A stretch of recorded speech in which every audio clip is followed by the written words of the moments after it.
আমাদের জুলাই গণঅভ্যুত্থানের শহীদ এবং আহতদের স্মরণে আজকের যে প্রতীকী ম্যারাথন সেটি শেষ হয়েছে। আপনারা সবাই অংশগ্রহণ করেছেন এবং আজকের প্রোগ্রামটিকে সফল করেছেন, এর জন্য সকলকে ধন্যবাদ।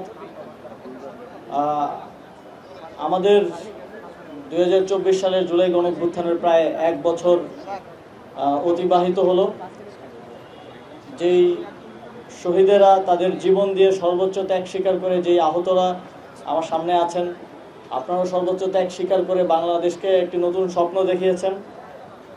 16 বছরের ফ্যাসিবাদী নিষ্পেষণ থেকে বাংলাদেশের কোটি কোটি মানুষকে মুক্ত করেছেন। আপনাদের প্রতি এই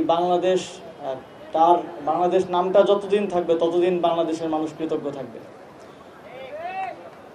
সেই কৃতজ্ঞতা এবং স্মরণ করার জায়গা থেকে আজ আমাদের এই প্রতীকী ম্যারাথন। আপনারা জানেন পুরো জুলাই মাস জুড়ে সরকারের অনেকগুলো কর্মসূচির মধ্যে এটা আমাদের একটা কর্মসূচি। এই কর্মসূচিতে আমরা যদিও 700 জনের স্লট ছিল, কিন্তু ইন্টারেস্ট এত বেশি ছিল আমাদের সার্ভার ডাউন হয়ে গিয়েছিল। প্রায় 30,000 জন ট্রাই করেছিল অংশগ্রহণ করার জন্য। তাদের জন্য আমরা একটা ঘোষণা দিতে চাই যে আমরা আবারও কিছুদিনের মধ্যে জুলাই শহীদ স্মৃতি ফাউন্ডেশনের একটা ফান্ড রেজিং উপলক্ষে আমরা আরেকটা ম্যারাথন আয়োজন করব এবং সেটাতে আমরা আরো বেশি পরিমাণে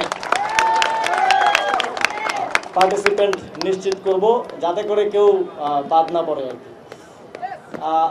আমি আজকে যখন দৌড়াচ্ছিলাম, আমি পুরোটা কমপ্লিট করেছি, যদিও প্র্যাকটিস নেই, তারপরেও যখন দৌড়াচ্ছিলাম তখন আমার সাথে কয়েকজন আহত আমাকে সঙ্গ দিয়েছেন। এর মধ্যে একজন ছিলেন, এখানে হয়তো আছেন, যার পেটে গুলিবিদ্ধ এখনো গুলিটা আছে। উনি সেটা নিয়ে আমার সাথে দৌড়েছেন এবং কমপ্লিট করেছেন।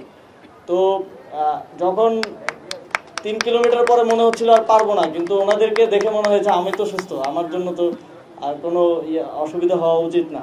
তো আমাদের জুলাই গণঅভ্যুত্থানে যারা শহীদ হয়েছেন, যারা লড়াই করেছেন, তাদের তো কোনো প্রাতিষ্ঠানিক আসলে ওই ট্রেনিং ছিল না এই লড়াই করার বা অস্ত্রের বিরুদ্ধে, লেথাল ওয়েপনের বিরুদ্ধে দাঁড়ানোর। কিন্তু তারা দেশপ্রেমের জায়গা থেকে, কমিটমেন্টের জায়গা থেকে বাংলাদেশকে স্বাধীন করার জন্য লড়াইটা করেছেন।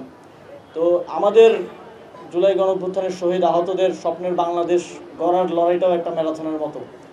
যত কষ্টই হোক এটা আমাদেরকে শেষ করতে হবে, যত সময়ই লাগুক আমাদেরকে বাস্তবায়ন করতে হবে। তো এই ম্যারাথনটা এটা স্প্রিন্ট না যে 1 বছরের মধ্যে বা অন্তর্বর্তীকালীন সরকারি জুলাই গণঅভ্যুত্থানের সব শহীদদের স্বপ্নের বাংলাদেশ গড়ে দিয়ে যাবে। এটা একটা লাইফ লং লড়াই এবং এই লড়াইটা করার জন্য আমরা কমিটেড আছি, আমি কমিটেড আছি এবং এই লড়াইয়ে সারা জীবন আপনাদেরকে পাশে চাই এবং পাশে পাবো এই প্রত্যাশা ব্যক্ত করে আমার বক্তব্য শেষ করছি। আসসালামু আলাইকুম।